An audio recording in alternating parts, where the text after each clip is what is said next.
Hi guys, welcome to Spirit Talk Live with the Divine Medium. We are going to go over a lot of questions people have for me that were posted on Facebook. We are Facebook Live now. We actually just got done doing a new crystal showcase, and this is just one of the pieces that I'm keeping for myself. Don't know if I'm going to sell this, but that is one of the pieces that I stole for myself. But we do a lot of crystal shopping sprees right on live Facebook. Okay, just one of the items that we sell. And you can watch that live. And what we do is we put your items into a basket like such with your name. And then we invoice you and you send us your email through Facebook Messenger, and we invoice you for all the items and all the goodies for Christmas this year. Okay, so let's start with our first question for the day. Carrie Morgan, how do we know what our soul contract is? And thank you. Soul contract, you're basically doing your soul contract every single day. Okay. Every single decision you make, that is your soul contract. You are the one creating it. So you're going to follow the decisions that you're making and learning from. There's really no mistakes. There's really no failures. There's no right or wrong. There is just following a path that you're choosing for yourself and learning from those decisions. That is your soul contract. Okay. Let's see. Let's go to the next one. I do have a lot of people asking about personal questions like, will I find love? Obviously you will. Everybody does. You can't go through a soul contract without experiencing love, whether it's from a mate or a family member or a friend. There's different kinds of loves that you can learn from. But I do not do personal answers on the radio show. We do that live on Facebook at 6:30 on Tuesdays, where you can get a chance to get a free reading from me. Okay. Tammy Webb has a very interesting question. Could a past loved one or spouse come back to this earth and we love them again? Would they be a walk-in? Tammy Webb, this is very rare for a walk-in to come in again through your path. Walk-ins tend to be a specific soul that has made their mark on human history or histories of other realms, and they walk in to help Earth again. As such, I am a walk-in, and it's rare that you would come into contact with a walk-in that you would have known in this lifetime. She also asks, I wanted to touch up on last week's question, Pennies from Heaven. Does finding it on heads or tails have any specific meaning? Actually, it really doesn't. I think that's more of something of a myth. The point is that your loved one is showing you a penny from heaven. It doesn't matter if it's tails or heads. She has a lot of great questions here. If you are a walk-in, do you have to come clean about it? Not necessarily. That was a choice that I made, because if you were forced, then again, your free will is taken from you, and that doesn't happen. Your free will is always intact. Tammy Webb also asks, having a strong connection with someone in this lifetime, but it wasn't meant to be, does this just show you they were in your past life with you? Not necessarily. You can make strong connections in this life, but a good portion of the time it can be from a past life. And the only difference with that is you get a familiar feeling like you've already known them. That's a past life strong connection, or you just are drawn to them. It's not more of a familiarity. It's just, it could be a familiarity as in you decided to do a life together this time and your soul's kind of remembering that agreement. Doesn't mean there's a past life attached to it. Okay. Okay, hold on real quick. Let me see. Chan K. Tail. I hope I'm not butchering that name. I am in a video. Sometimes I am in a video call in the backyard of my house, and I see two little white dots around my head. Yesterday, I was taking a pic of my husband with the kids, also at the backyard, and he had half red moon over his head. I know you say before this were visits, but what does the different color and shape lights mean? Okay, when you see orbs that are of different color, this will sometimes mean there's a specific angel around you. So if you get like a reddish orange color, that's going to be Michael. He's there for protection. And if I'm correct, you did see a red moon orb color over his head, and this is of Michael. Uh-oh, my screen is freezing. Could you be a walk-in and not know it? Absolutely. Sometimes when a walk-in comes through, let me kind of explain what a walk-in is. I bet there's a lot of audience out there going, what the heck are they talking about? What is a walk-in? Okay, a walk-in is a soul that agreed to come in mid-sentence. So it's basically, they don't come through birth. Once the soul from the birth is done learning, instead of decomposing the body and leaving it to rest, it can still be used. It's just a vessel. A soul can come in and use that vessel to their benefit to learn from. When one soul is done, the other one comes in and finishes out. Now with walk-ins, you're going to see a lot of changes come over them. They're not going to be the same kind of person that you were once used to. And this is due to the different personalities that clashed. Okay, so the Christina before me was somewhat depressed, kind of had some mood swings, wasn't dealing with her empathic abilities very well, and just decided one day in the soul contract, it wasn't just one day, but she decided she didn't want to fulfill out the rest of the contract. So that was when the decision was made that I would come in divine timing. And my soul took the rest of the way, and now here we are. Okay, let me find the next question. Hold on real quick. I kind of lost my way. So yes, sometimes a walk-in will not know that they are here, and that has to do with the amnesia effect done on Earth, where they sometimes will forget, but they're not lost. Their guides are going to show them the teacher that will open them up and make them remember who they were. And a lot of times when they bring me somebody, when the guides bring me someone to help that's a walk-in that doesn't remember, I usually will pinpoint some things about them, and they'll say, oh my God, like this like aha moment comes over them, and they're like, okay, I'm starting to remember now. So you're not totally lost. They will find you somebody to reveal it to you. How do you know if you're an old soul? Old souls tend to know a lot of things. They don't tend to get into shenanigans. They won't get into drugs. They won't get into alcohol.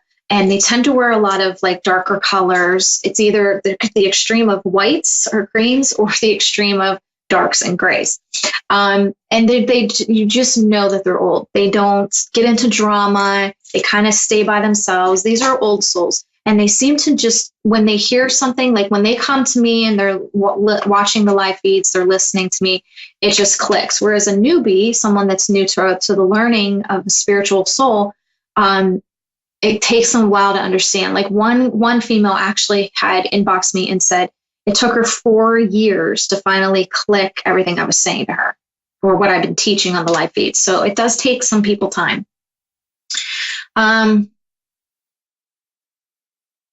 Okay, Leanne Solaro asks, when I was little, I was always afraid of the dark, and going to bed, I would hear an angelic like choir singing, I'm guessing. Would guides do this, or angels to help children feel safe? No, this is more angels. Guides guide, angels protect and intervene on our behalf. So that's more angelic. Okay. A lot of people asking personal questions. Tammy Webb's man, this is very comical, asks, if we have a set date to die, do I still have to quit smoking? Well, you don't want to cut it short. You obviously are learning from the smoking, and the point of learning smoking is to not let it control you, but you control it. That's the whole point of learning from smoking. So yeah, maybe think of it upon those thoughts and not the other way. Oh my gosh, that's so funny. Leanne Solero asks, is it common for a spirit who has passed to come back into the same family as a baby to live another life? In some cases, yes, that soul has that free will, that if they really enjoyed that family, it will be in divine timing with the soul contract to have that soul come back through and learn from that family again. It is very, very plausible. Susan Murr asks, I'm just starting out on my spiritual journey. Do you have any recommendations on things to read or do to open things up for me more? Susan, I usually, and Samantha Hernandez also said that this was a great question for her. And this is for anybody that's on this journey. You don't want to pick just anything to read. You want your guides to kind of very calmly and slowly pull things in front of you. So let's say, for example, you look up on Amazon and you look up spiritual awakening or spiritual journey or spirit guides, and just scroll through the screen and a book's going to pop out at you. Okay, that's when it's just like when you scroll online to find a crystal and a crystal pops out at you. There's a reason behind it. So follow your guide's guide on what to choose properly for you. Don't just go grabbing anything. Let them guide you to it. Okay. Tammy Webb asks again, Christina, do you gain extra points with Jesus for doing what you do? Are you one step closer to getting to the top, whatever that may be? What is the highest level? This is a really, really good question because a lot of people ask me, well, how do we get to Jesus's level? And I don't think it's more of a level. It's more, what are you learning? And are you understanding that there is a training here, that you're training your soul to learn at a certain level, that there really isn't a level. It's more aligning your soul with what it can do. Okay. So when you ask, like, is there extra points? I don't think there's extra points. I don't see it that way. It's more, how do you want to learn? Do you want to learn Jesus's way? Do you want to learn your own way? Do you want to take it slow? Do you want to make it fast? That all entails your soul contract. So everybody here is at their own learning level. No one is at the same. Everybody's kind of just going along at their own pace. I know a lot of people want to fast track it and get to Jesus's path. I could have swore that door just moved behind me. Okay, I might be. That was really. Could have swore that door moved. You have to pay attention to it. I am. So, okay, never mind. my radio producer moved the camera. Okay, that freaked me out. Don't do that, Dave. I was like, oh my gosh, what's behind me? What's going on?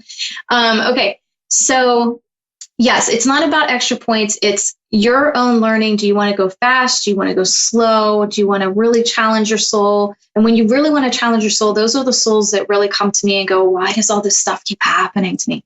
Because you asked for it.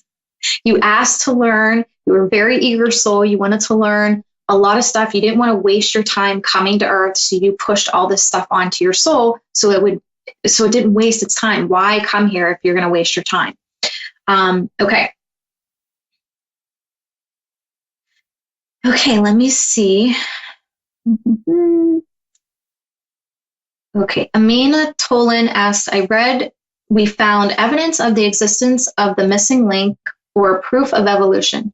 My question is, how does evolution factor into this whole earthly experience if we are just riding around in an astronaut suit? Well, Amina, I'm kind of confused by your question only because the astronaut suit that she's referring to is the body. It's the analogy that I use, that a soul's body is kind of like an astronaut suit. It puts on a suit to protect it from Earth's water or its food. It needs to eat its food, needs to drink its water here. It needs to be protected from, the air and things like that. So you have to have the suit encompassing the soul so that it's protected from the land of the earth. And when the soul's done, it leaves the body here. It does not go with you. The body was created here. It stays here. So as for the evidence of existence of evolution, we still have the astronaut suit attached. However, evolution is totally different from the souls that arrived here later. Humans kind of slowly developed from another realm that were put here. Just like dinosaurs were placed here, that was an experiment to see how they would do. and then evolution. If you're thinking of like the Big Bang Theory, that is God's creation blowing up and creating energy. But if you're thinking of evolution as coming from monkeys to humans, that is two different species. Okay. Melissa Ream. Here we go with Melissa. She's got a ton of questions every week, but I love it. She has some great questions. Do we get to be with our soul families in every life? Not every life, Melissa. It's when you have something specific to learn from them, then they'll be in your life with you. Especially the people we have tight bonds with, and a lot of people have soul recognitions if they meet up during the life at some point. Usually you do have a recognition with soul families. You definitely have a pull to them and this familiarity that you've known them for a long time. And yeah, you will have tight bonds with them. But you also might not have tight bonds with somebody. That's the person that when you meet them, there's just something that irks you about them, or you just don't know, you can't pinpoint what's wrong, but you just don't feel connected to them. That's a past life as well, but it's not going to be and sometimes it's not going to be this nice, cushy, nice, fun connection. Okay. And that is a life that maybe you had a rocky relationship with them and it didn't get overcome and it didn't get learned from. So it ended up being this wonky, weird energy between you. Okay. Melissa Reams. So as lives and learning go by, do we become better people or more enlightened or something as we go? Or can we end up still taking a villain role? Like, not sure how Clyde fit into your path. She's talking about my life as Clyde. But I've heard actors say it is fun playing the villain. And does that also make you better as you go? It really, really does. This is what I usually tell people. You cannot start in the CEO room. You have to start in the mail room, which means your soul starts out very young. And you know how it is when we're young, when we're toddlers, we're getting into stuff, we're not listening to our parents. And eventually the soul has to grow up. And I'm at the, what do you want to call it, Yvonne? 80 years old or 100 years old yes. Path of learning. I've reached 100. All the bad parts of me not listening and not listening to my soul or listening to myself. And I did things that, pulled me into this world. I don't get pulled into this world like I used to. I used to be, back then it was all money and materialistics. And now it's more helping people. Like I was in my car today and I was thinking about this, that, while I was driving, I was thinking, some people have jobs where they really hate their job and they feel like they're just living to work, and when they pass, they're going to have to face that they just worked and they didn't really learn much. Whereas when I come to work, I feel the crystals that we're selling are helping people. All the items in the shop are helping people, and what I'm doing is actually helping. So no matter, because Justin says to me all the time, you work like 90 hours a week, and I'm like, yeah, but the more I think about it, I'm not working to live. I'm working to help people. So there's a huge difference there. And I think that's why he and I balance. He understands this and he's okay with me working that much. Okay. Let's see. Melissa Reams asks, do we often take roles in future lives that we've judged or criticized other people, or not always? It's not always, but yes, this is again, comes back to the toddler soul of learning. Not listening to your parents, and the parents being your inner self. You're not listening to your inner self, your inner guide.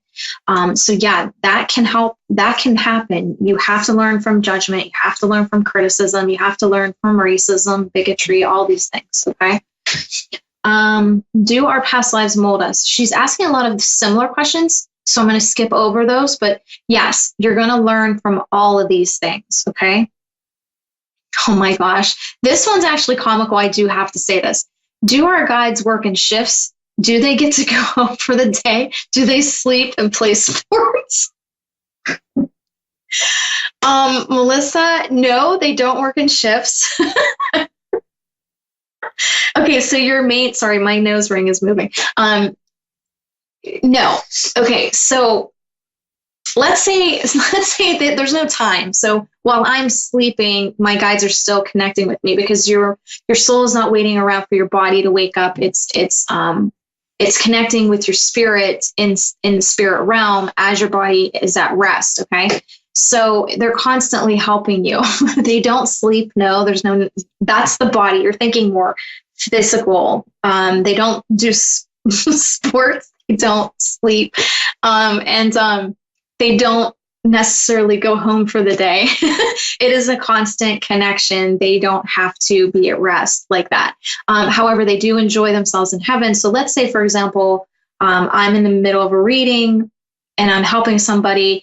My guide, Maria, doesn't always have to be there because I'm dealing more with spirit. So she would go off and maybe take a seminar or do something in heaven that she enjoys doing while I'm in that state of mind. Once that's done, then she'll come back and we regroup. Okay. Amina Tolan asks, if we are leading multiple lives over multiple realities and multiple parts of our soul are experiencing different things, why does this one appear to be our main learning experience? It's not, Amina. You're kind of keeping yourself into this like little encompass bottle, and you're not seeing that all these multiple realities you are definitely learning from. You just aren't tapping into them the way you are tapping into this life. Okay. So when you're in this life, it's more real. When you're in another life, it's more real. You're just not seeing all the multiple reality learning that you're learning. Kimberly Turnbaugh had said the same thing, commented on Amina Tolan's question about she was thinking this herself, and how, she wanted to ask a similar question. Melissa Ream asks, is my Maria, my guide, extremely advanced to be my guide? Not necessarily. A guide is just simply someone or a soul that has had multiple lives here on earth or different realms. And there's a connection between you and this guide soul. And you asked them before you became into being to guide you on a specific path. So I had Maria, just like Yvonne's kind of like my sidekick here. Maria is my sidekick in heaven, and I chose her to be my main go-to guide. So she's my day-to-day guide, whereas Victor is my spirit connection guide. He helps connect to the higher vibration I need to get to with spirit. Okay. All your guides do something different.